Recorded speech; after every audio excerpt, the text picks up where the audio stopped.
इसी तरीके से गांधी जी थे।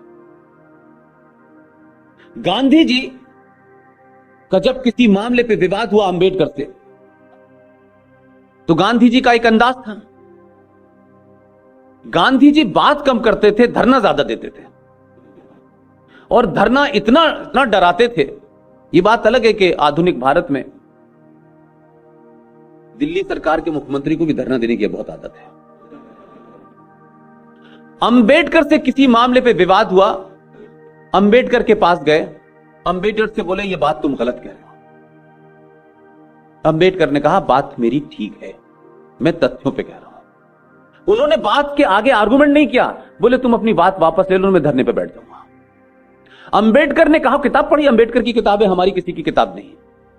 अंबेडकर ने कहा गांधी जी आपका जीवन इस देश के लिए बहुत महत्वपूर्ण है, बहुत बहुमूल्य है, मैं नहीं चाहता कि आप अनशन में बैठे, उससे आपकी जान को खतरा हो, लिहाजा इस इंटरेस्ट में मैं अपनी सही बात को भी वापस ले रहा हूं, लेकिन बात मेरी सही थी। गांधी जी ने कहा कामयाब। यही सेम घटना उनकी सुभाष चंद्र बोस के साथ हुई। अब ये वो कैरेक्टर के लोग थे जो सत्ता पे बैठने के लिए लड़ाई नहीं लड़ रहे थे, इनको ट्रांसफर ऑफ पावर के बाद डीएम से पीएम नहीं बनना था, लेकिन कुछ लोगों को जल्दी थी। तो सुभाष चंद्र बोस ने भी जब किसी बात विवाद हुआ, उनका ये इस्तीफा लीजिए, थैंक यू वेरी मच। और यह घटना जिसके बारे में जिक्र बहुत होता है, पटेल के और नेहरू जी के बीच में चुनाव हुआ और वो 14 वोट का मामला था। बताते हैं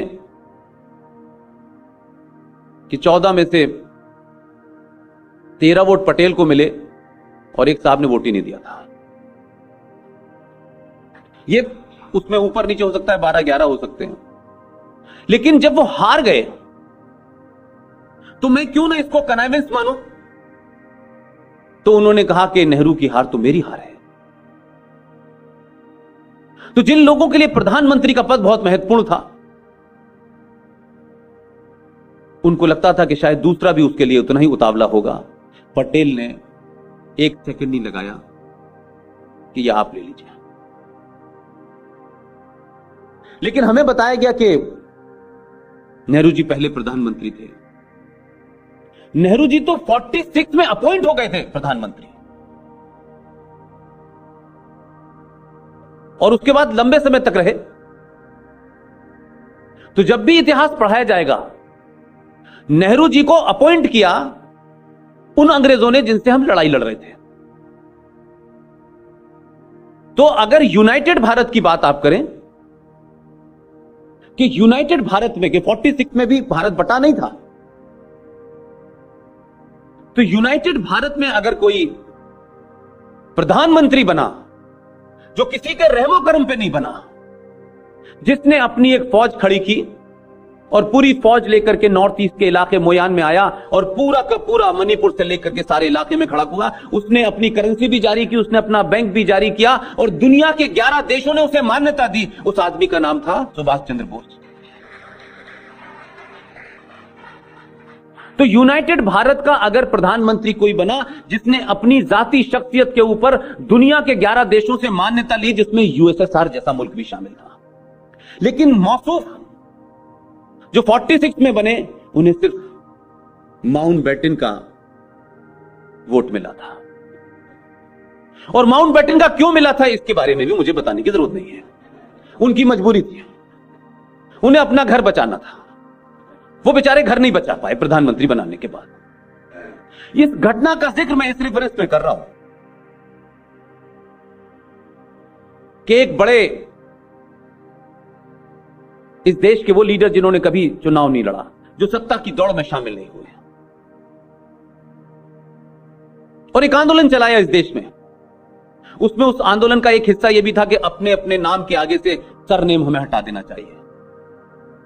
यह बात अलग थी कि उस समय सरकार में, इख्तिदार में, मेजॉरिटी में, दिल्ली की गद्दी पे कांग्रेस के लोग थे। उस आदमी ने बिहार से उठा और पूरे देश में एक आंदोलन खड़ा कर दिया। उनका नाम है जेपी, जयप्रकाश नारायण। जयप्रकाश नारायण की जब मृत्यु हो गई तो बहुत सारे लोगों ने कहा कि जेपी को पार्लियामेंट में श्रद्धांजलि देनी चाहिए। तो सारे कांग्रेसी खड़े हो गए। और मुझे दुख इस बात का है कि जिन लोगों ने यह मांग उठाई उसमें ऐसे लोग भी थे जो आज भी जीवित हैं, जो पहले दिन से 52 से लेकर अब तक लगातार पार्लियामेंट में जा रहे हैं। पिछली बार उन्हें टिकट नहीं दिया इसलिए नहीं गए, नहीं वो अभी भी चले जाते हैं, 92 साल के। ऐसे बहुत सारे लोग थे उस वक्त, उसमें अटल जी भी जीवित थे और भी लोग सारे थे। कम से कम यह घटना उन लोगों को क्यों नहीं पता थी, और नहीं पता थी तो जिम्मेदार कौन है, और आपने उस वक्त टोका क्यों नहीं? मैं तो आज उसका रेफरेंस भी देना चाहता हूं, उस घटना को बताना भी चाहता हूं कि इस मुल्क में जेपी जैसे आदमी को अगर श्रद्धांजलि दे दी जाती तो पार्लियामेंट में क्या ऐसा होने वाला था। तो श्रद्धांजलि तो हमारे देश में बापू को भी दी जाती, वो भी एमपी नहीं थे। चलिए थोड़ी देर के लिए मान लेता हूं कि बापू से बड़ा कोई है ही नहीं है इस दुनिया में। एक किस्सा बताना चाहता हूं मैं आपको, उस किस्से के रेफरेंस पे मत जाइएगा, उस पर जरूर हंस सकते हैं आप लोग, उस पे मत जाइएगा क्योंकि वो मेरा मकसद नहीं है। माउंटबेटन साहब की पत्नी का नाम था Edwina Mountbatten. She fall in love with Nehru ji. ये ओपन बात है, ये मैं नहीं कह रहा, मैं बताऊंगा आपको किसने कहा है, मैं नहीं कह रहा ये बात। और नेहरू जी बड़े दिल के आदमी थे, ऐसी तमाम बातों को प्रॉपर रिपोर्ट करते थे, कभी उन्होंने इसका गलत मतलब नहीं निकाला। 1960 में एडविना माउंटबेटन की डेथ मलेशिया के एक आइलैंड पे हो गई। You can not believe it. Edwina Mountbatten को भारत की पार्लियामेंट के अंदर श्रद्धांजलि दी गई है। यह किताब है, इस किताब के राइटर हैं कुंवर नटवर सिंह, जो जवाहरलाल नेहरू और इंदिरा गांधी की किचन कैबिनेट के खास आदमी थे। इस किताब का नाम है one life is not enough. इसके पेज नंबर 42 के ऊपर यह घटना लिखी हुई है जो मैंने आपको हिंदी में बताई है। अब नटवर सिंह तो आरएसएस के कभी आदमी नहीं थे, न विश्व हिंदू परिषद के थे, तो उन्होंने नेहरू जी की शान में यह गलत बात लिख दी। वो खुद लिख रहे हैं कि यह इतना अनप्रेसिडेंटेड था कि सब लोग चौंकने रहे। लेकिन मैं पूछ रहा हूं कि जो घटना 1960 में थी, उस 1960 की घटना के बहुत सारे लोग पार्लियामेंट में बैठे थे, वो क्यों चुप रहे? मालूम नहीं था या कोई और बात थी? इस तरह से बहुत सारी ऐसी घटना है, लेकिन मैं उसका रेफरेंस सिर्फ इसलिए देना चाहता हूं ताकि इस देश को यह पता चले कि जिन लोगों ने उनके साथ जीवन बिताया है। कुंवर नटवर सिंह आज भी जीवित हैं, ठीक ठाक हैं, मिल सकते हैं आप। ये पूछ सकते हैं कि ये किताब कहीं ऐसा तो नहीं है कि उनके नाम से किसी ने छपवा दी हो, ऐसा भी नहीं। 1968 में इस देश के युवा और आधुनिक प्रधानमंत्री राजीव गांधी की शादी हुई। मेरा उस पर कोई विवाद नहीं है, कोई विवाद नहीं है, वो उनका पर्सनल मैटर। लेकिन 1969 में श्रीमती इंदिरा गांधी, उस वक्त ये परंपरा थी कि प्रधानमंत्री के परिवार में 200 साल पुराना भी कोई अगर आदमी जीवित है तो वो प्रधानमंत्री के साथ जाता था। तो राजीव गांधी और सोनिया गांधी 69 में श्रीमती इंदिरा गांधी काबुल गई, और काबुल में आप सब जानते हैं कि बादशाह खान बड़े लीडर थे, उन सबसे मिली। और शाम को उन्होंने नटवर सिंह से कहा कि राइड पे चलते हैं। तो जो प्रोटोकॉल होता है प्रधानमंत्री का, पूरा उनके साथ था। तो काबुल से कुछ 10-12 मील गाड़ी में वो गई। अब आप इस पूरी घटना को यह भी कह सकते हैं कि ये स्पॉन्टेनियस हो सकती है, लेकिन मैं इसको स्पॉन्टेनियस नहीं मानता। पूरा प्रोटोकॉल तोड़ करके, जो उनके आइटिनरी में नहीं था, आप नटवर सिंह को लेके गई, उसमें अफगानिस्तान की तमाम सिक्योरिटी शामिल थी।